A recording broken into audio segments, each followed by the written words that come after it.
Hello friends, good morning. मैं अमन राज आपका अपना चैनल गीता माउन क्लासेस में स्वागत करता हूं। आज मैं आप लोगों के लिए क्लास 9 जिसका चैप्टर नाम है टिश्यूज का साइंस बायोलॉजी चैप्टर का, जो कि बुक का नाम है यूनिवर्सल साइंस। आप लोग को दिख रहा होगा ये यूनिवर्सल साइंस बुक है ना, ये क्लास 9th में चलता है बायोलॉजी सब्जेक्ट में। तो पियर साइंस पब्लिकेशन का है, ये एप्लीकेशन बुक है। तो इसका हम क्वेश्चन आंसर कुछ डिस्कस करेंगे, जो कि आप लोगों का मिड टर्म एग्जाम, जो कि भी सेकंड मिड टर्म होने वाला है ना, मिड टर्म एग्जाम सॉरी, उस एग्जाम के पॉइंट ऑफ व्यू से जो एमसीक्यू क्वेश्चन आने वाला है उसका इंपॉर्टेंट क्वेश्चन है, तो डिस्कस करने वाले हैं। तो वीडियो स्टार्ट करने से पहले आपसे रिक्वेस्ट है, अगर आप हमारे चैनल में नए हैं तो चैनल को सब्सक्राइब कर लें और साथ में नोटिफिकेशन बेल ऑन कर लें। और हाँ, वीडियो अच्छा लगे तो एक लाइक ज़रूर करें और अपने दोस्तों में इसको ज़्यादा शेयर करें, ताकि उन तक भी इन्फॉर्मेशन पहुँच सके और वो लोग भी इस वीडियो का लाभ उठा सकें। ठीक है दोस्तों, तो चलिए हम लोग वीडियो स्टार्ट करते हैं। जैसे कि आप लोगों को पता है कौन सा यूनिवर्सल साइंस, जो कि सीबीएसई का है। ठीक है, आप लोग देख लीजिए, ग्रेड 9 मतलब क्लास 9 का है, यूनिवर्सल साइंस और बायोलॉजी सब्जेक्ट का है। तो चलिए वीडियो स्टार्ट करते हैं। तो सबसे पहले है, देखिए चैप्टर नेम टिश्यू है, टिश्यू का हम लोग स्टार्ट कर रहे हैं क्योंकि ये सिलेबस में है आप लोगों का। ठीक है, स्टेट ट्रू और फॉल्स। आपको क्या करना है, ट्रू और फॉल्स आपको बताना है। If false rewrite the correct sentence. अगर वो सेंटेंस जो क्वेश्चन दिया अगर वो फॉल्स होता है तो उसको क्या करना है, करेक्ट करके आप लोगों को फिर से लिखना है। अगर ट्रू रहता है तो कुछ नहीं करना है। ठीक है, तो सबसे पहला क्वेश्चन क्या है, the movement of food in the alimentary canal is voluntary movement. अब जो ये मूवमेंट है फूड का किसमें, एलिमेंट्री कैनल में, तो वो वॉलेंट्री मूवमेंट है। तो ये क्वेश्चन पूछ रहा है, तो ये क्या सही है, तो सही है अपन ट्रू लिखना है, गलत है तो फॉल्स लिखना है। तो इसका आंसर क्या हो जाएगा, फॉल्स होगा। तो अगर फॉल्स है तो क्या यहाँ बोल रहा है, रिराइट द करेक्ट सेंटेंस। तो इसका करेक्ट क्या होगा, इसका करेक्ट होगा the movement of food in the alimentary canal is involuntary movement. कौन सा मूवमेंट है, इनवॉलेंट्री मूवमेंट है। अब देखिए वॉलेंट्री और इनवॉलेंट्री क्या होता है ये समझते हैं। सबसे पहले वॉलेंट्री मूवमेंट क्या होता है, जिसमें हम लोग कंट्रोल कर सकते हैं, और इनवॉलेंट्री मूवमेंट क्या होता है, उस मूवमेंट जिसमें हम लोग कंट्रोल नहीं कर सकते। तो जो फूड का मूवमेंट होता है एलिमेंट्री कैनल मतलब फूड पाइप में, तो क्या हम लोग रोक सकते हैं, नहीं रोक सकते हैं।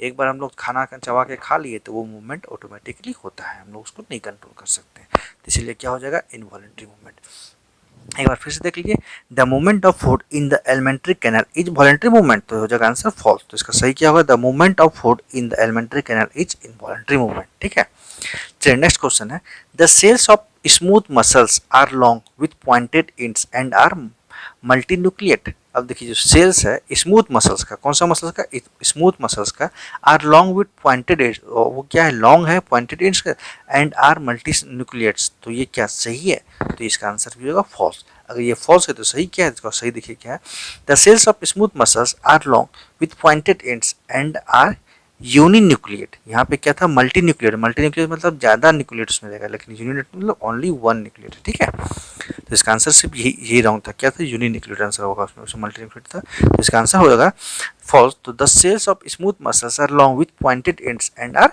यूनिन्यूक्लिएट। ठीक है, तो वह क्वेश्चन फिर से देख लीजिए, the cells of smooth muscles are long with pointed ends and are multinucleate। तो आंसर होगा false। The cells of smooth muscles are long with pointed ends and are uninucleates। ठीक है, चलिए अब आगे क्वेश्चन नंबर 3 है। क्वेश्चन नंबर 3 में क्या है, WBCS मतलब white blood cells are called the soldiers of our body. WBC है क्या, वो हम लोग क्या बोलते हैं, सोल्जर है हमारे बॉडी के लिए।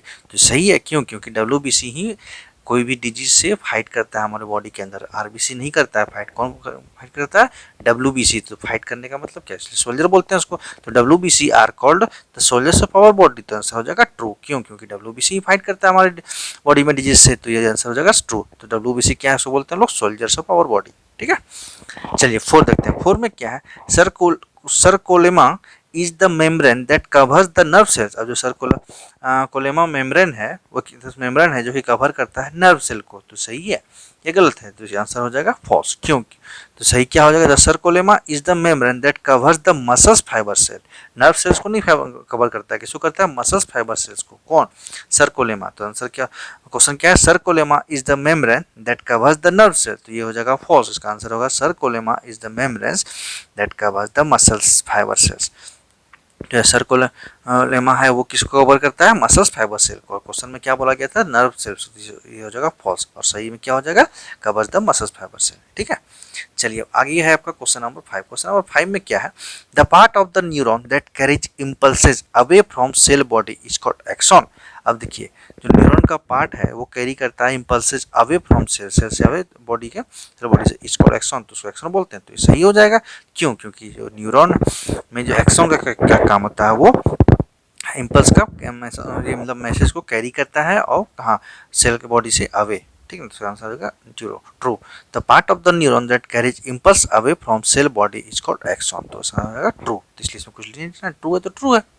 चलिए अब आगे देखते हैं।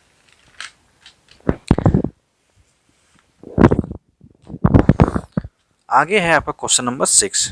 आप लोग को दिख रहा होगा अच्छे से। चलिए आगे आपका क्वेश्चन नंबर 6। क्वेश्चन नंबर 6 जरा सब फोकस कर लेते हैं। क्वेश्चन नंबर 6, क्वेश्चन नंबर 6 में क्या है, bones are attach to one another by tendons. अब जो बोन्स है अटैच है वन अनदर बाय टेंडम्स, मतलब एक बोन दूसरे बोन से अटैच है, तो वो किसके थ्रू है, टेंडम्स के थ्रू होती है। सही है फिर गलत है? तो इसका आंसर हो जाएगा फॉल्स। क्यों? क्योंकि bones are attach to one another by ligament, मतलब बोन्स जो है बोन्स के साथ, मतलब एक बोन दूसरे बोन से अटैच होता है, वो किसके थ्रू, लिगामेंट के थ्रू। ठीक है ना। और बोन्स मसल्स के साथ अटैच होता है तो वो होता है टेंडम के थ्रू। ठीक है, तो आप लोगों को ध्यान देना है। तो बोन्स और बोन्स के साथ अटैच होता है तो वो किसके थ्रू होता है, लिगामेंट के थ्रू होता है। और बोन अगर मसल्स के साथ अटैच है तो वो किसके थ्रू होता है, टेंडम के थ्रू। तो क्वेश्चन में क्या है, bones are attach to one another by tendon, मतलब एक बोन दूसरे बोन से अटैच है टेंडम के थ्रू। तो ये हो जाएगा फॉल्स। क्यों? क्योंकि bones are attach to one another by ligament, किसके थ्रू होता है, लिगामेंट के थ्रू। अब देखिए क्वेश्चन नंबर 7। क्वेश्चन नंबर 7 में क्या है, trap dust particles are pushed out of the respiratory tract by sensory epithelium. अब जो ट्रैप डस्ट है, जो कि मतलब डस्ट पार्टिकल है जो कि हमारे बॉडी के लिए ज़रूरत नहीं है, जैसे कि हम लोग क्या करते हैं, रिस्पिरेशन करते हैं, ऑक्सीजन लेते हैं, तो उस ऑक्सीजन मतलब एयर में जो होता है वो डस्ट पार्टिकल होता है। तो क्या होता है, उसको रोका जाता है, उसको तो हम लोग इनहेल नहीं करते हैं, तो क्या करते हैं, कुछ फिल्टर जैसे लगे नोज है, नोज में क्या हेयर होता है, तो वो क्या उसको ट्रस्ट मतलब मतलब रोकता है, ट्रैप करता है उसको। तो वो क्या होता है, इस सेंसरी एपिथेलियम के थ्रू होता है। तो ये हो जाएगा रॉन्ग। क्यों? क्योंकि देखिए इसका आंसर होगा, trap dust particles are pushed out of the respiratory tracts by ciliated epithelium. यहाँ क्या था, सेंसरी एपिथेलियम, और आंसर हो जाएगा सिलिएटेड एपिथेलियम। तो क्वेश्चन जैसे बोला, trap dust particles are pushed out by the respiratory tracts by sensory epithelium. तो ये हो जाएगा फॉल्स। क्यों? क्योंकि trap dust particles are pushed out by respiratory tracts by ciliated epithelium. जब रिस्पिरेटरी सिस्टम हम लोग होता है हम लोग के बॉडी में, तो जो डस्ट पार्टिकल होता है उसको बाहर, जो बॉडी से बाहर कौन निकालता है, सिलिएटेड एपिथेलियम निकालता है। ठीक है ना। उसके 8 नंबर क्वेश्चन है, tissue found in the area of regular wear and tear is stratified squamous epithelium. Squamous epithelium. तो जो टिश्यू है हम लोग फाउंड है कहाँ पे, रेगुलर मतलब एरिया हम लोग का बॉडी में, वो क्या रेगुलर वियर और टियर को स्ट्रेटिफाइड करता है इसके थ्रू, स्क्वैमस एपिथेलियम। तो ये सही है। ठीक है, तो वियर और टियर जो हमारे बॉडी में होता है वो किसके थ्रू होता है, स्क्वैमस एपिथेलियम के थ्रू होता है। ये हो जाएगा ट्रू। ठीक है, इसलिए इसमें रिडाइट नहीं करना है, ट्रू है तो ट्रू है। उसके 9 में क्या है, tendon and ligaments are loose connective tissue. Tendon और लिगामेंट्स जो है वो क्या, लूज कनेक्टिव टिश्यू है। तो ये हो जाएगा आंसर क्या इसका, फॉल्स। क्यों? क्योंकि tendon and ligaments are dense regular connective tissue. Tendon और लिगामेंट्स क्या है, डेंस रेगुलर कनेक्टिव टिश्यू है। ठीक है, टेंडम कहाँ पे होता है, ये बोन और मसल्स के बीच में जो अटैच होता है वो टेंडम के थ्रू होता है, और बोन के बीच में जो अटैच होता है वो लिगामेंट के थ्रू होता है। ठीक है, तो क्वेश्चन क्या है, tendon and ligaments are loose connective tissue. तो आंसर होगा फॉल्स। क्यों? क्योंकि टेंडम एंड लिगामेंट्स जो है डेंस रेगुलर कनेक्टिव टिश्यू होता है। ठीक है, चलिए अब आगे देखते हैं। आगे है क्वेश्चन नंबर 10। क्वेश्चन नंबर 10 में है क्या, कोलेनकाइमा। ये क्या है, collenchyma mainly forms the epidermis. Collenchyma जो किससे फॉर्म होता है, एपिडर्मिस। तो ये हो जाएगा ट्रू, क्योंकि कोलेनकाइमा फॉर्म होता है एपिडर्मिस से। तो आंसर होगा ट्रू। उसके बाद क्या है, उसके 11 है। 11 में क्या है, totipotency. Totipotency exist in meristematic cells. और टोटीपोटेंसी जो है वो कहाँ एग्जिस्ट करता है, मेरिस्मेटिक सेल्स में। तो ये भी आंसर होगा ट्रू। ठीक है, टोटीपोटेंसी कहाँ एग्जिस्ट करता है, मेरिस्मेटिक सेल्स में एग्जिस्ट करता है। ठीक है, अब आगे क्वेश्चन नंबर 12। क्वेश्चन नंबर 12 में क्या है, collenchyma occurs in yellow elastic fibre. तो कोलेनकाइमा जो होता है वो येलो इलास्टिक फाइबर में अकर होता है। तो ये हो जाएगा फॉल्स। क्यों? क्योंकि collenchyma occurs in white elastic fibre. Collenchyma कहाँ अकर्स होता है, वो व्हाइट इलास्टिक फाइबर में होता है। ठीक है ना। कोलेनकाइमा क्वेश्चन क्या, collenchyma occurs in yellow elastic fibre. तो हो जाएगा फॉल्स। क्यों? क्योंकि collenchyma occurs in white elastic fibre. ठीक है दोस्तों। चलिए अब क्वेश्चन नंबर 13 में क्या है, cells of cork are dead lignified and compactly arrange. और जो सेल्स है कॉर्क का वो क्या, cells of cork are dead, जो सेल्स है कॉर्क का वो डेड होता है, लिग्निफाइड होता है एंड कॉम्पैक्टली अरेंज होता है। तो ये क्या सही होगा, क्योंकि कॉर्क का जो सेल्स होता है वो डेड होता है, लिग्निफाइड होता है और कॉम्पैक्टली अरेंज होता है, क्योंकि ये तो प्लांट से अलग हो चुका है, वो कॉर्क डेड ही हो जाएगा ना, तो वो आंसर ट्रू हो जाएगा। ठीक है, तो cells of cork are dead lignified and compactly arrange, तो हो जाएगा आंसर ट्रू। उसके बाद 14 में है sclereid, SCLEREID, sclereid form the gritty part of ripe fruits. जो स्क्लेरिड है वो क्या बनाता है, gritty parts of ripe fruits बनाता है, तो आंसर क्या हो जाएगा ट्रू। तो क्यों, क्योंकि स्क्लेरिड ही बनाता है gritty parts of the ripe fruits. ठीक है, तो आंसर हो जाएगा true.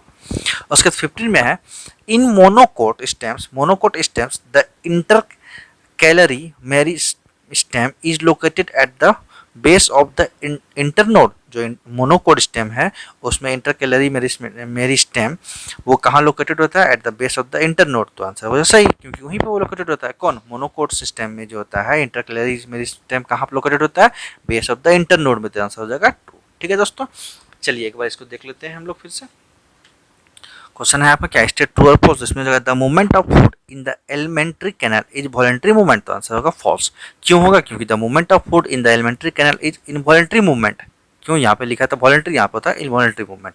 The cells of stomach muscles are long with pointed ends and are multinucleate, तो आंसर होगा फॉल्स। तो क्या आंसर सही होगा, the cells of smooth muscles are long with pointed ends and are nucleate. ठीक है, अब WBCs are called the soldiers of our body, हाँ ऐसा बोला जाता है, इसलिए आंसर होगा ट्रू।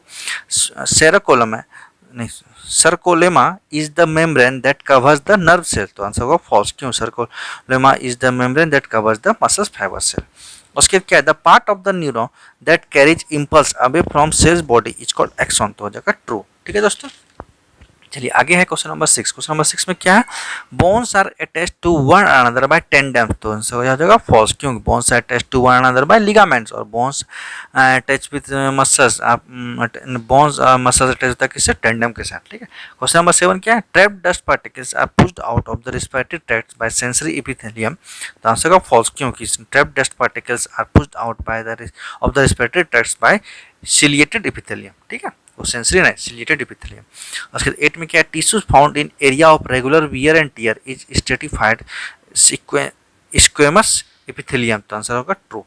उसके 9 में क्या है, tendon and ligaments are loose connective tissue, तो आंसर होगा फॉल्स। क्यों, क्योंकि tendon and ligaments are dense regular connective tissue. ठीक है, उसके 10 में क्या है, collenchyma mainly forms the epidermis, तो आंसर होगा ट्रू। उसके 11 में है, totipotency exist in meristematic sales, तो ये भी होगा ट्रू। उसके बाद आपका है 12 नंबर में क्या है, collagen occurs in yellow elastic fibre, तो आंसर होगा फॉल्स। क्यों, collagen occurs in white elastic fibre, ये व्हाइट में था और येलो बोल रहा था इसमें। ठीक है, इसलिए फॉल्स हो जाएगा। उसका cells of course are dead lignified and compactly arranged, तो हो जाएगा ट्रू। उसके sclereid form the gritty part of ripe fruits, तो हो जाएगा आंसर ट्रू। ठीक है, in monocot stems the intercalary meristem is located at the base of the internode, तो आंसर हो जाएगा ट्रू। ठीक है, तो आज यहीं तक रखते हैं दोस्तों, और नेक्स्ट इसके बाद हम लोग करेंगे शॉर्ट आंसर टाइप क्वेश्चन का। तो वीडियो स्टॉप करने से पहले आपसे रिक्वेस्ट है, अगर आप हमारे चैनल में नए हैं तो चैनल को सब्सक्राइब कर ले और साथ में नोटिफिकेशन बेल ऑन कर ले। और हाँ, वीडियो अच्छा लगे तो एक लाइक जरूर करें, अपने दोस्तों में इसको ज़्यादा शेयर करें ताकि उन तक भी इन्फॉर्मेशन पहुँच सके और वो लोग भी इस वीडियो का लाभ उठा सके और मिड टर्म एग्जाम में अच्छा स्कोर कर सके। ठीक है दोस्तों, और हाँ कमेंट करके जरूर बताइए कि कैसा लगा सेशन। फिर मिलते हैं, थैंक यू। और नेक्स्ट क्लास के लिए आप लोग चैनल को सब्सक्राइब कर लीजिए और नोटिफिकेशन बेल ऑन करके ऑल का सेक्शन में सेलेक्ट कर लीजिए। क्या होगा, आपको नोटिफिकेशन पहुंच जाएगा ताकि उसको वीडियो मिस नहीं होगा। ठीक है दोस्तों, फिर मिलते हैं, थैंक यू।